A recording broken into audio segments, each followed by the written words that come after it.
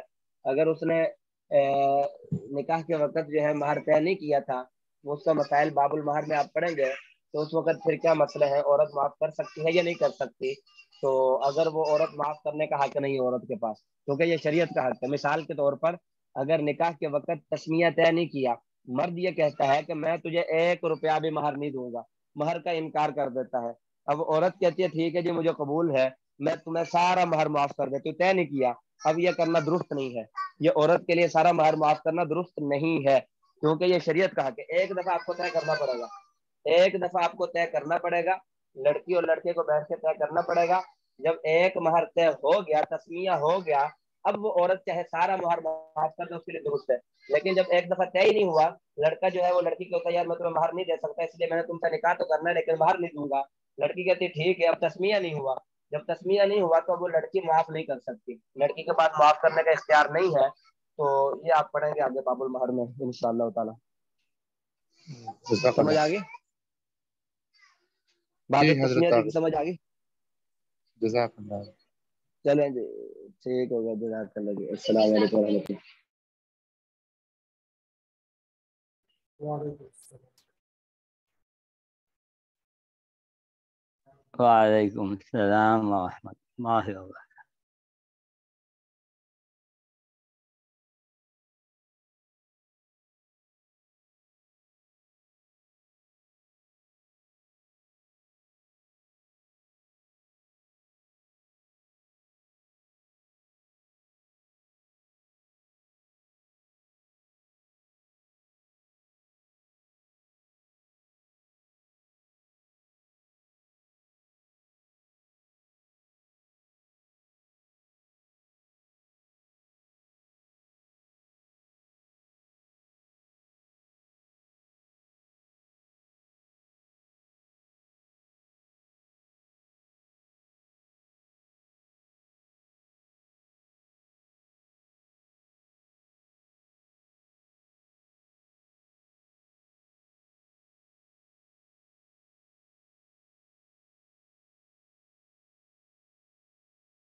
ابھی استاد نہیں آئے؟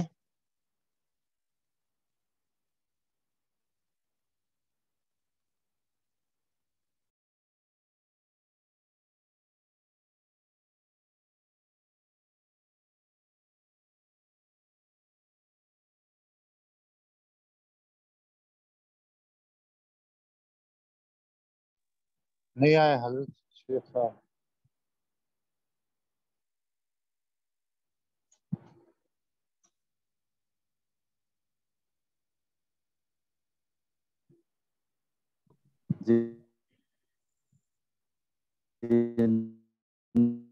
نہیں ہے.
السلام علیکم ورحمۃ اللہ وبرکاتہ.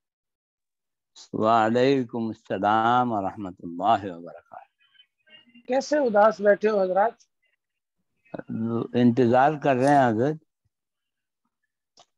الانتظار اشد من جی. الموت. اتنا سخت کام سب کر رہے ہو آپ لوگ.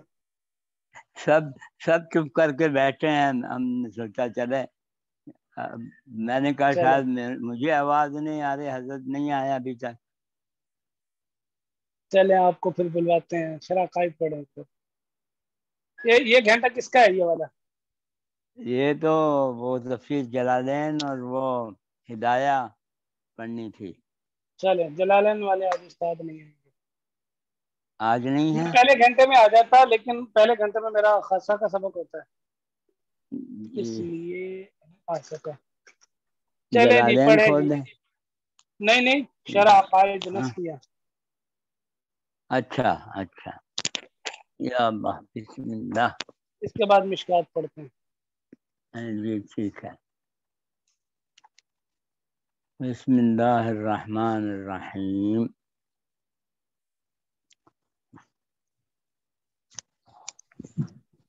مولانا ناصر صاحب چھٹی پر ہیں؟ وخلافتہم، اور ان کی خلافت. جی کیا فرمایا؟ مولانا ناصر صاحب چھٹی پہ ہیں؟ ہاں جی چھٹی پر. اچھا. اور ان کی خلافت یعنی ان کا نائب ہونا کس بات میں؟ رسول اللہ صلی اللہ علیہ وسلم سے نائب ہونا دین کو قائم کرنے میں. دین کو قائم کرنے کے سلسلے میں، دین کو قائم کرنے میں اللہ کے نبی علیہ السلام کا نائب ہونا، خلیفہ ہونا، نیابت ہونا، بحیث اس طریقے پر یجب علی کافۃ الامم الاتباع، کہ ساری امت پر اتباع واجب ہے. ساری امت پر ان کی اتباع واجب ہے. اعلی ھذا ترتیب، اسی ترتیب پر کس ترتیب پر؟ یعنی خلافت رسول اللہ صلی اللہ علیہ وسلم کے بعد ابو بکر رضی اللہ تعالیٰ عنہ کے لیے ہوگی، پھر عمر کے لیے، پھر علی کے لیے.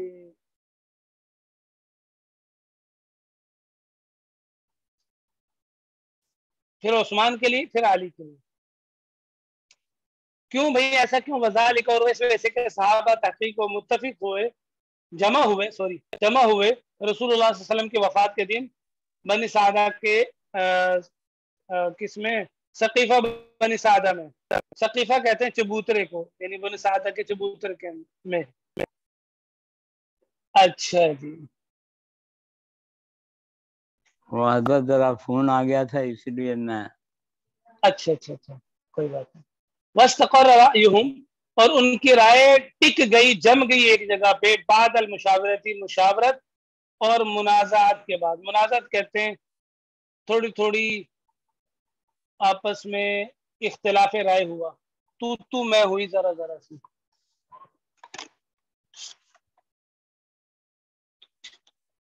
اچھا بنا اس میں پیپر لگا ہوا تھا، اچھا بنا پیپر لگا ہوا تھا فضول میں.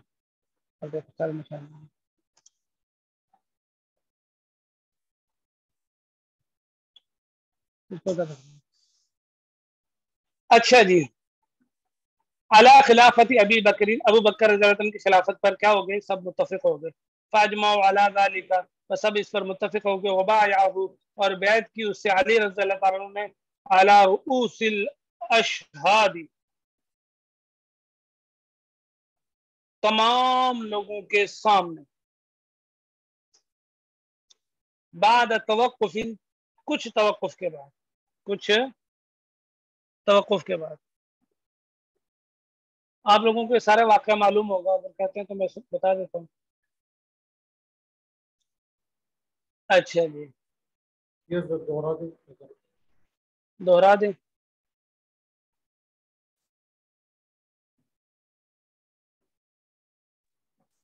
اللہ کے نبی علیہ السلام کی جب وفات ہوئی نا،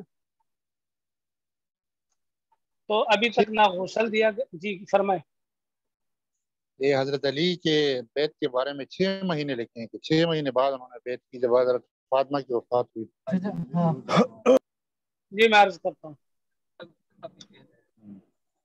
اچھا، تو ابھی تک نہ غسل دیا گیا، نہ تکفین ہوئی، نہ تدفین ہوئی، کچھ بھی نہیں ہوا تھا.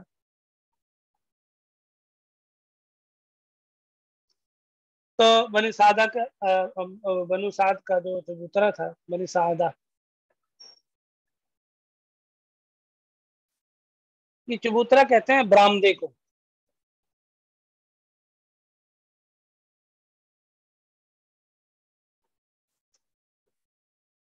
اب یہاں اس میں وہاں سارے انصار جمع ہوئے، اور وہ کس سے بیعت کرنا چاہتے تھے؟ سعد بن عبادہ، ان سے بیعت کرنا چاہتے تھے، ان پر بیعت کرنا چاہتے تھے. تو وہی مہاجرین بھی جمع ہو گئے، ابو بکر اور عمر بھی وہاں تشریف لے گئے رضی اللہ عنہ. تو ابو بکر نے فرمایا الائمۃ من قریش، یہ حدیث پیش کی.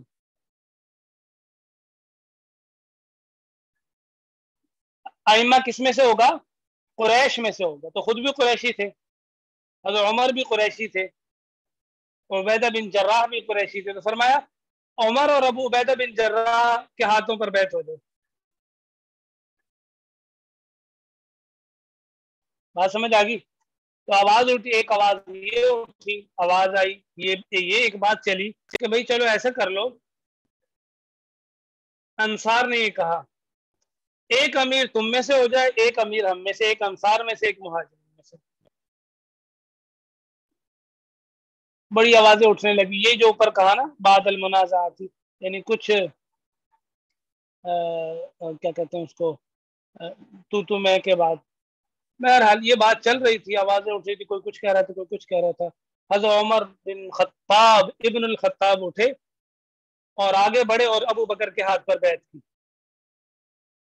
جب انہوں نے بیعت کی تو مہاجرین نے بھی بیعت کی، پھر انصار نے بھی بیعت کی. پھر ابو بکر رضی اللہ تعالیٰ عنہ ممبر پر چڑھے اور دیکھا تو حضرت زبیر رضی اللہ تعالیٰ کو نہیں پایا، انہیں بلوایا چونکہ اللہ کے نبی صلی اللہ علیہ وسلم کی پھوپھی زاد بھائی تھے، اور فرمایا کیا سب نے بیعت کر لی تو کیا آپ مسلمانوں کے اس اتحاد کو، اجتماع کو توڑنا چاہتے ہو؟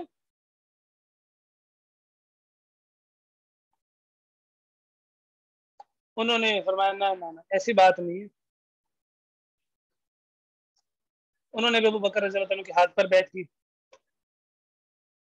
پھر حضرت ابو بکر نے پھر نظر دوڑائی تو حضرت علی رضی اللہ تعالیٰ کو نہ پایا، ان کو بلوایا، ان سے بھی وہی بات رکھی تو حضرت علی نے بھی ان کے ہاتھ پر بیعت کی۔ تو اس طرح ابو بکر صدیق رضی اللہ عنہ کی خلافت پر سب کا اتفاق و اجماع ہو گیا۔ جی زاہد بھائی کیا فرمانا چاہ رہے تھے آپ؟ جی حضرت آواز نہیں آ رہی آپ کی۔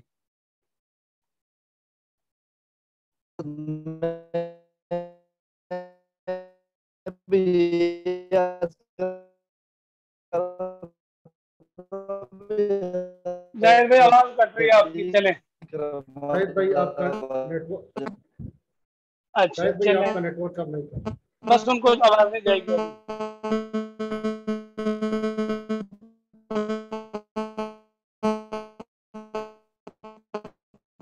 حضرت میوٹ کر دیں۔ میوٹ کیا ہے لیکن یہ میوٹ بھی کافی دیر میں ہوگا، جس کا نیٹ ورک کا مسئلہ ہو نا وہ جلدی میوٹ بھی نہیں ہوتا۔ چلیں، تو جو شاہین بھائی فرما رہے ایک قول یہ بھی ہے کہ حضرت علی نے حضرت فاطمہ کی وفات سے 6 ماہ بعد بیعت کی۔ امام بہقی رحمۃ اللہ علیہ نے جو روایت کیا ہے وہ فرماتے ہیں تھوڑا سا وقفہ ہوا تھا، اللہ کے نبی علیہ السلام کو غسل دینے میں جو تاخیر ہوئی نا اس وجہ سے وہ وقفہ ہوا تھا، بس اتنا ہی وقفہ پایا گیا۔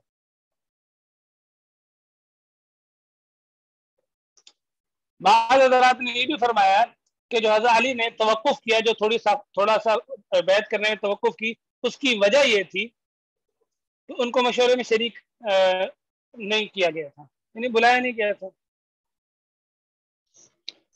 حضرت شیعہ اس کو اس مسئلے کو اچھالتے ہیں کہ کیا ضرورت پڑی تھی، حضور صلی اللہ علیہ وسلم ابھی کی تدفین نہیں ہوئی تھی اور وہ جو ہے امامت کے لیے یا خلافت کے لیے بیعت کرنے جا رہے تھے، اس کا اتنی کیا جلدی جواب کیا دیں؟ تھی؟ دیتا ہوں میں آخر میں اس کا جواب دے دیتا ہوں۔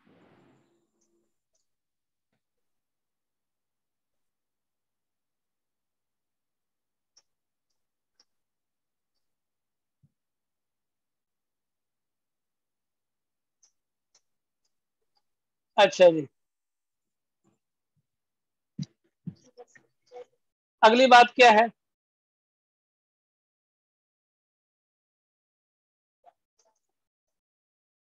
اس کی دلیل انہوں نے یہ عرض کی، بعض روایات کے اندر یہ بھی ملتا ہے، بعض تاریخی روایات یا واقعات کے اندر کہ شریک نہیں کیا گیا تھا اس وجہ سے۔ تو ایک دن ابو بکر رضی اللہ عنہ کے پاس آیا اور کہا کہ میں آپ کی افضلیت کو بھی مانتا ہوں، آپ کو خلافت کا مستحق بھی مانتا ہوں،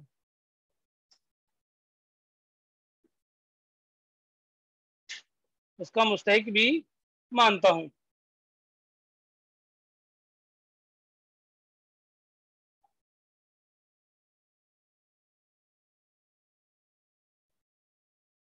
لیکن مسئلہ یہ ہے کہ ہم میں اللہ کے نبی صلی اللہ علیہ وسلم کا رشتہ دار ہوں، آپ نے بنی سعدہ کا جو چبوترا تھا وہاں مشورہ کیا اور مجھے بلوایا نہیں، اگر آپ ہمیں بھی بلوا لیتے تو ہم بھی آپ کے ہاتھ پر بیعت کر لیتے۔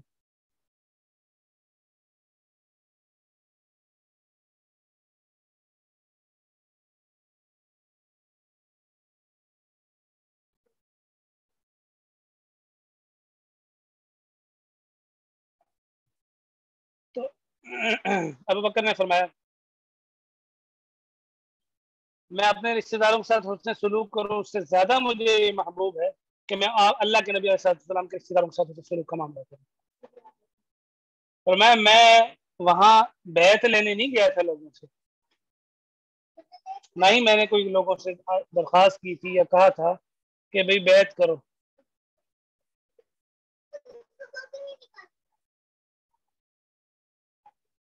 لیکن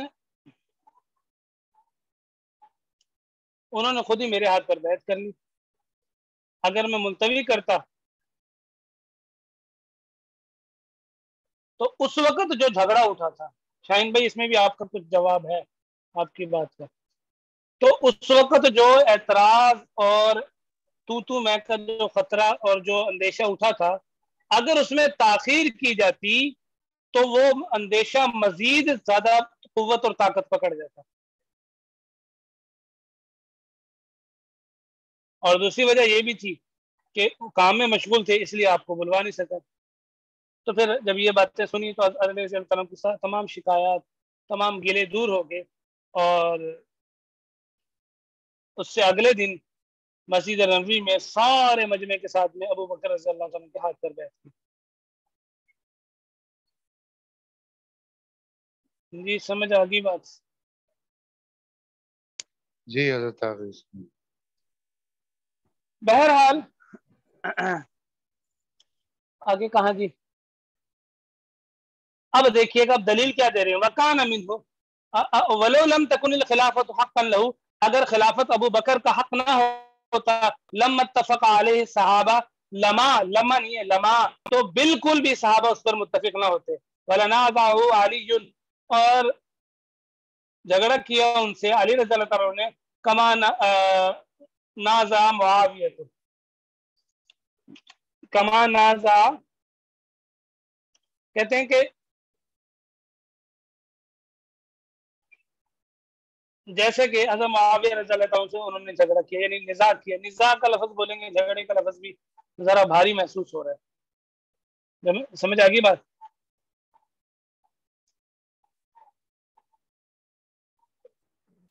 جس طرح شاہین بھائی نے عرض کیا نا کہ یہ جو کل بھی آپ نے فرمایا تھا کہ ادھر یہ مولانا علامہ تفتازانی سے جو ہے نا وہ شیعہ کی دعا رہی ہے، تو یہ بھی مطلب وہ ادھر اشارہ کر رہے ہیں نا کہ حضرت علی رضی اللہ عنہ کو اعتراض تھا نا،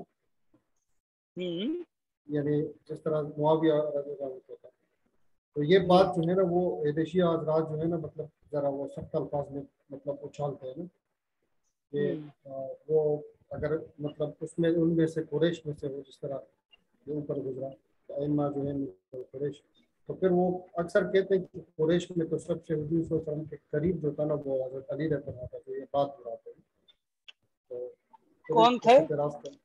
شیعہ نا پہلے تو شیعہ. ہاں جی، آپ کے بعد درمیان میں تھوڑی سی کم ہو جاتی ہے. جی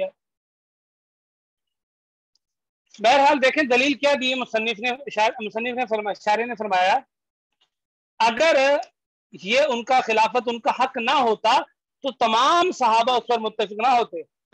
صحابہ کے بارے میں اللہ کے نبی نے کیا فرمایا؟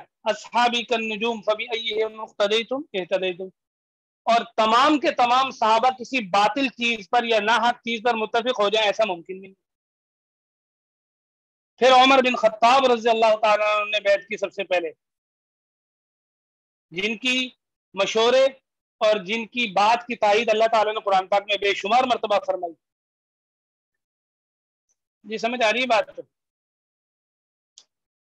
تو تمام صحابہ اس پر اتفاق نہ کرتے، کیونکہ اس وقت صحابہ ہی تو ساری امت تھے. امت کون تھے؟ صحابہ تھے نا. لا تجتمع امتی علی الضلالہ، میری امت گمراہی پر کبھی جمع نہیں ہوگی. تو امت جس اس وقت جو موجود تھے وہ ساری امت تھی. بہرحال اچھا جی، وَلَا احْتَجَّ عَلَيْهِمْ، اور حضرت علی صحابہ پر کے خلاف دلیل قائم کرتے، یعنی انہوں نے جو حضرت ابو بکر سے بیعت کی ان پر دلیل قائم کرتے. لو کان فی حق نص، اگر حضرت علی کے حق میں کوئی نص موجود ہوتی. کما زعمت الشیعہ، تو جیسے کہ شیعوں نے دعویٰ کیا. شیعہ کیا دعویٰ کرتے ہیں کہ حضرت علی کے حق میں نص موجود ہے، اور وہ ان کی من گھڑت نص ہیں، من گھڑت بنائی ہوئی احادیث ہے. وَكَيْفَ يَتَصَوَّرُ فِي حَقِّ أَصْحَابِ رسول صلی اللہ علیہ وسلم، سنتے جائیے گا اور بھی اعتراض دور ہوتے جائے گا. اور کہہ رہے ہیں کہ کیسے تصور کیا جا سکتا ہے فی حق اصحابی، اللہ کے رسول صلی اللہ علیہ وسلم کے صحابہ کے بارے میں الاتفاق علی الباطل کہ وہ سب باطل پر متفق ہو جائیں گے، کسی غلط چیز پر متفق ہو جائیں گے، وترک العمل بالنص اور نص ہوتی تو وہ نص کو چھوڑ دیتے اور باطل چیز پر جمع ہو جاتے. یہ تصور ممکن ہے؟ ممکن نہیں ہے تصور بالکل. اچھا ثم ان ابا بکر، پھر ابو بکر رضی اللہ عنہ جو مایوس ہو گیا اپنی زندگی سے تو بلایا عثمان رضی اللہ تعالیٰ کو، عمل علیہ کتاب عہدہ، اور ان پر لکھوایا اپنے عہد کی جو کتاب تھی، وصیت نامہ تھا، وہ ان سے لکھوائی، املا کروائی. اچھا جی. فلما کتبا، پس جب انہوں نے لکھ لیا، ختم الصحیفہ، تو وہ جو لکھا ہوا صحیفہ تھا اس پر مہر لگا دی، واخرجها الى الناس، اور اس کو لوگوں کے سامنے لے گئے، لوگوں کی طرف نکالا، اور حکم دیا، وامرهم، اور حکم دیا، ان یبایعوا، کہ وہ لوگ بیعت کریں اس شخص کی جو صحیفے میں ہے. فبایعوا، پس وہ انہوں نے بیعت کی، سارے لوگوں نے بیعت کی، یہاں تک کہ وہ حضرت علی کے پاس سے گزرا، انہوں نے فرمایا بایعنا لمن فیہا، ہم بیعت کرتے ہیں اس شخص کی جو اس میں ہے، وَإِن كَانَ عمر، اگرچہ وہ عمر ہو. وبالجملہ، بہرحال، وقع الاتفاق علی خلافتی، تو عمر کی خلافت پر بھی اتفاق ہو گیا. ثم استشہد عمر، پھر جب حضرت عمر رضی اللہ عنہ کو شہید کر دیا گیا. وترک الخلافۃ شورى بین ستۃ، اور انہوں نے خلافت کو کس 6 آدمیوں کی شورا کے درمیان چھوڑا تھا. وہ 6 آدمی کون تھے؟ اس میں عثمان، علی، عبد الرحمن بن عوف، طلحہ بن زبیر، سعد بن وقاص. ثم فوض الامر خمسۃهم الى عبد الرحمن بن عوف. اچھا جی. پھر انہوں نے کیا کیا؟ پھر ان میں سے جو 5 تھے انہوں نے ان میں سے 5 نے عبد الرحمن بن عوف کی طرف معاملے کو سپرد کر دیا، اور ورضوا بحکمی، اور وہ اس کے فیصلے پر راضی ہو گئے. جو 5 رہ گئے تھے باقی کون؟ عثمان، علی، عبد الرحمن طلحہ، زبیر، سعد بن وقاص رضوان اللہ علیہم اجمعین. انہوں نے کہا جو عبد الرحمن بن عوف فیصلہ کریں گے نا وہی ہم مانیں. فاختار عثمان، بس انہوں نے حضرت عثمان رضی اللہ تعالیٰ عنہ کو چن لیا، اختیار کر. اچھا جی. کہاں چلا گیا؟ وبایعوا، اور اس سے بیعت کی تمام صحابہ کی موجودگی میں، بس صحابہ نے بھی بیعت کی. وانقادوا لاوامرہ، اور انہوں نے ان کے اوامر کی پیروی کی. ان کے اوامر کی کیا کی؟ صحابہ نے پیروی کی. وصلوا معه الجمعہ والاعیاد، اور حضرت عثمان کے ساتھ صحابہ نے جمعہ اور عیدیں پڑھی. فکان اجماعاً، پس یہ صحابہ کا اجماع ہو گیا. ثم استشہد، پھر جب وہ شہید کر دیے گئے. وترک الامر مہملا، اور معاملہ محمل چھوڑ دیا گیا، یعنی کوئی بھی اس کا وارث نہیں تھا. فاجمع کبار المہاجرین والانصار، پھر جو مہاجرین اور انصار میں سے جو بڑے مہاجر تھے انہوں نے حضرت علی پر اتفاق کیا، وہ متفق ہو گئے. والتمسوا منہ، انہوں نے درخواست کی ان سے قبول الخلافت، خلافت کی قبول کرنے پر. وبایعوہ، اور ان سے بیعت کی. لما کان افضل اہل عصرہ، کیونکہ وہ اپنے زمانے کے والوں میں اس وقت سب سے افضل تھے اور سب سے لائق تھے. کس کے؟ سب سے مناسب تھے خلافت کے. وما وقع من المخالفات،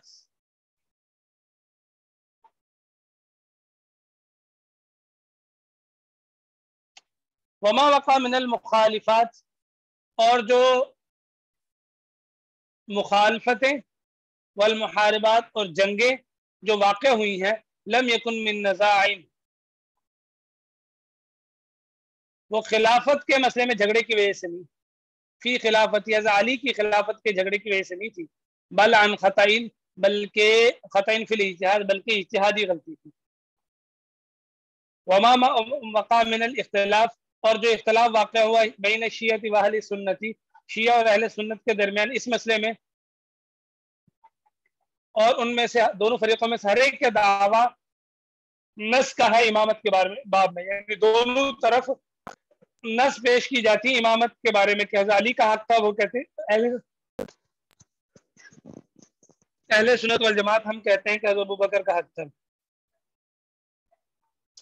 وإراد الأسئلة والأجوبة من الجانبين،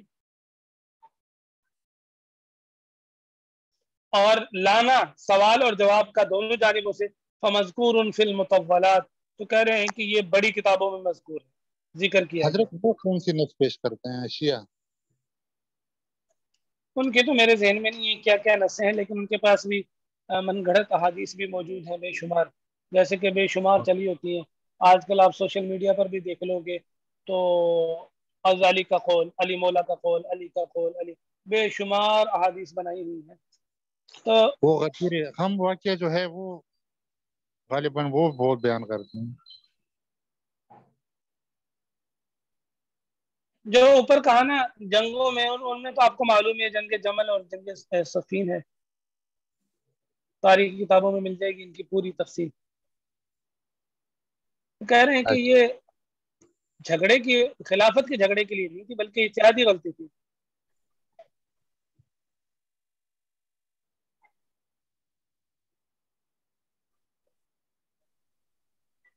اب جو حضرت معاویہ اور حضرت عائشہ رضی اللہ تعالیٰ کی جماعت تھی، وہ چاہتی تھی کہ حضرت عثمان کا جو قتل ہوا اس کا قصاص لیا جائے، جلدی فوراً لیا جائے۔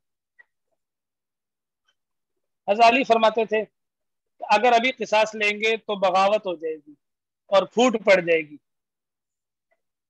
وہ کہتے تھے، وہ فرماتے تھے کہ جب تک خلافت قائم نہ ہو جائے، خلافت کے اندر استحکام نہ ہو جائے، اس وقت تک کسی کو بھی کچھ نہ کہا۔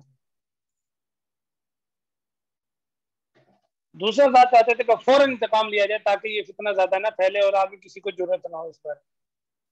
تو وہ بھی حق پر تھے، یہ بھی حق پر تھے، لیکن یہ اجتہادی غلطی تھی۔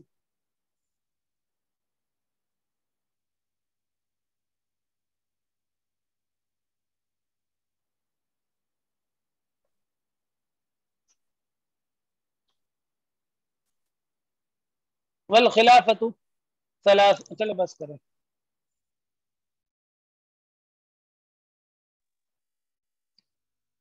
حضرت ایک اور عرض کروں میں، جی جی فرمائیں فرمائیں۔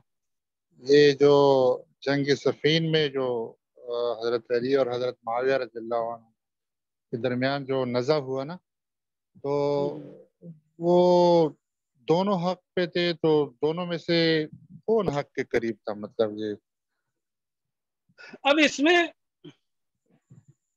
حضرت علی کی جو خلافت ہے وہ تو حق پر تھی، اس میں تو کوئی جھگڑا نہیں تھا، اس میں تو کوئی وہ نہیں تھا۔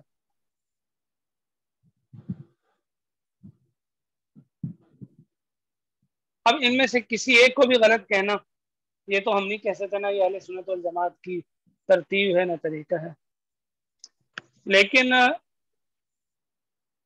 حضرت معاویہ اور حضرت عائشہ، حضرت معاویہ کا جو جماعت تھی ان سے اجتہادی غلطی ہوئی۔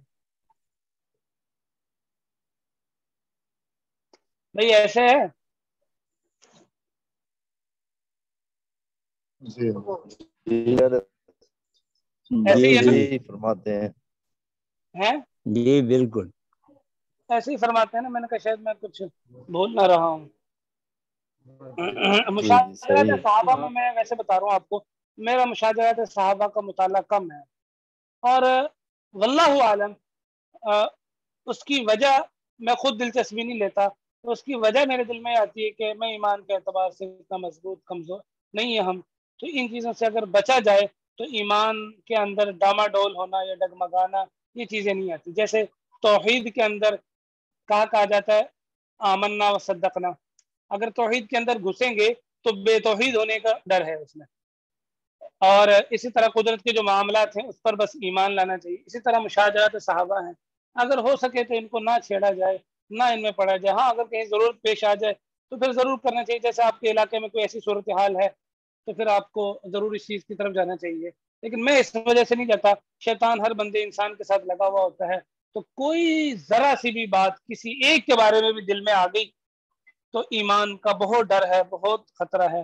اس لیے کوشش ہوتی ہے کہ بس یعنی اس لیے یعنی یوں سمجھ لیں کہ اس وجہ سے میرا مطالعہ اس بارے میں زیادہ نہیں رکھتا، نہیں ہوں میں خود زیادہ نہیں رکھتا، ورنہ سوالات تو اس بارے میں بہت سارے ہوتے تھے، پہلے بھی ہوتے تھے اور ابھی کرتے رہتے ہیں ساتھی، تو سارے دن مسائل وغیرہ پوچھتے ہیں، آپ حضرات کو تو معلوم ہی ہے، تو بس وہ پھر یہ ہے۔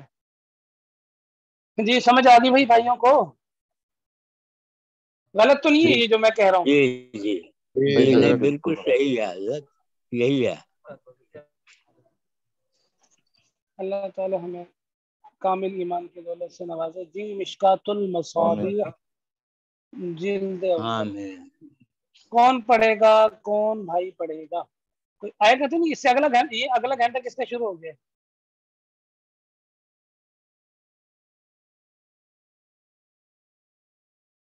یہ گھنٹہ کس کا تھا آپ کا؟ یہ جو حضرت آپ نے گھنٹہ لیے یہ مولانا ناصر صاحب کا تو، اور یہ اب بھی مولانا ناصر صاحب کا۔ یہ ابھی بھی ناصر صاحب کا ہے؟ جی جی، اس کے جی بعد جی چلیں پڑھیں پھر پڑھیں۔ کون بھائی پڑھے گا؟ پڑھیں گی شاباش۔ عن صفوان ابن عسال، یہی والی حدیث ہے نا؟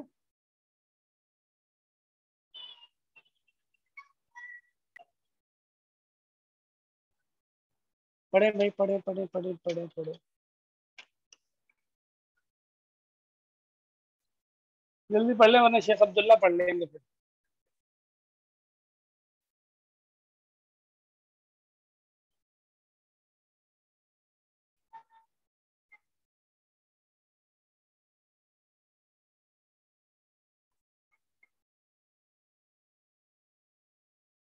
جی ہاں، کوئی پڑھ رہا ہے یا میں پڑھوں پھر؟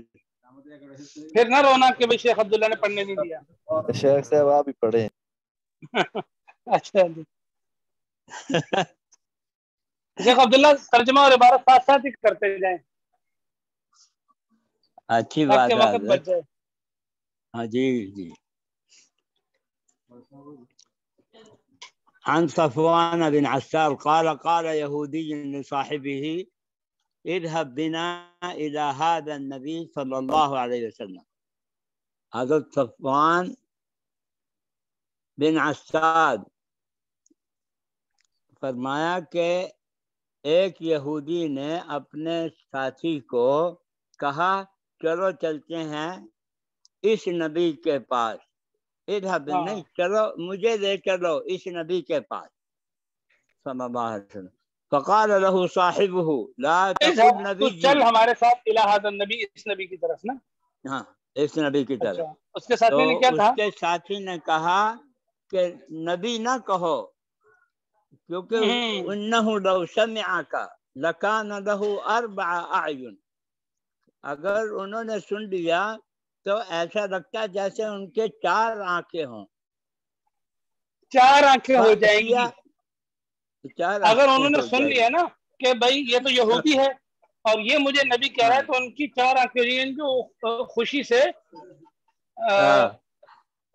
یعنی کہ جیسے کہتے ہیں نا پھولے نہیں سما رہا، یا خوشی سے وہ تو ان کی آنکھیں 2 کے 4 ہو جائیں گی، یہ ایک جملہ بولا جی جاتا ہے نا۔ جی ہاں۔ چلے، فاتیا رسول اللہ صلی اللہ علیہ وسلم، تو وہ آئے حضور صلی اللہ علیہ وسلم کے پاس، فسألہ عن 9 آیات بینات، تو انہوں نے کہا کہ 9 آیتیں بینات بتاؤ۔ فقال رسول اللہ صلی اللہ علیہ وسلم لا تشرکوا باللہ شیئا ولا تسرقوا ولا تزنوا ولا تقتلوا النفس التي حرم الله الا بالحق ولا تمشوا ببريء إلى ذي سلطان ليقتله ولا تسحروا ولا تأكلوا الربا ولا تقذفوا محصنة ولا تولوا الفرار يوم الزحف وعليكم خاصة اليهود ألا تعدوا في السبت۔ تو انہوں نے 9 آیتیں بینات پوچھی گئی، تو حضور صلی اللہ علیہ وسلم نے کہا کہ اللہ سے شرک نہ کرو، لا تشرکوا باللہ شیئا، ہرگز اللہ کے ساتھ کوئی شریک نہ بناؤ، ولا تسرقوا، اور کوئی چوری نہ کرو، ولا تزنوا، اور زنا نہ کرو، ولا تقتلوا النفس التي حرم اللہ الا بالحق، اور کسی نفس کو مارنا بغیر حق کے نہ مارو، ولا تمشوا ببریء الی ذی سلطان لیقتلہ، اور نہ ایسا بری آدمی کو لے کے چلو سلطان کے پاس تاکہ اسے مار دے۔ جو ببریء سے مراد یہ ہے کہ گناہ گار جو نہ ہو تو اس کو سلطان کے پاس لے جا کے قتل نہ کرواؤ، ولا تسحروا، اور جادو نہ کرو، ولا تاکلوا الربا، اور ربا نہ کھاؤ، ولا تقذفوا محصنات، اور نہ ہی پردے والی عورت کو